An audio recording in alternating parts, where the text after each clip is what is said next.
So I have multiple points to say. The first is, for the record, Mr. Jha did speak much longer than Mr. Malhotra. Number two, on the Supreme Court, hate speech, it's always convenient for the Congress party to quote one thing but forget the other. On Rafale, there's been a castigation, they are still flogging a dead horse. So they have no respect for the Supreme Court when it suits them, and then they exalt the Supreme Court. So they've even dragged it for politics to the lowest levels possible. But that's okay. That's their institutional history, and that's their desire of how they treat institutions. Three, let's come to the substantive story. We'll leave the duplicity of the Congress, which can be nauseating at times. But let's come to the substantive issue here, which is what with the wire story. I think there's a deeper story here, and one of concern. The first is, a set of people will become the self-proclaimed saviors of democracy, freedom of speech, and civil liberties. Then they will perhaps look for funding from some foreign source.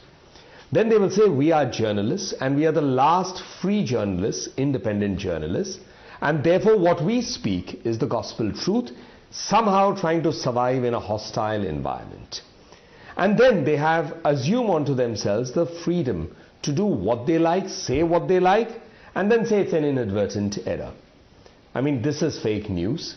They will face the legal consequences, as my colleague in the party, Mr. Amit Malviya, said it. And I'm sure he'll follow it up with both civil and criminal action, that he has those provisions under law.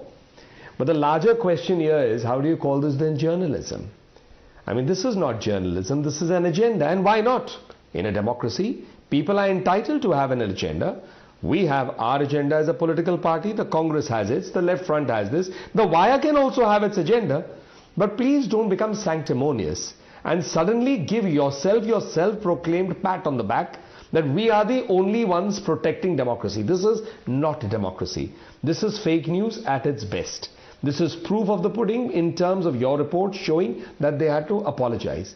As far as the Congress party talks about the BJP's imaginary control over the entire global order, including media, perhaps they would do well to recall Mr. Rahul Gandhi's meeting with Cambridge Analytica. It was certainly not to take lessons on what Janayu should be worn before visiting the next temple. So I think the Congress party is today trying to join the brotherhood of the fringe.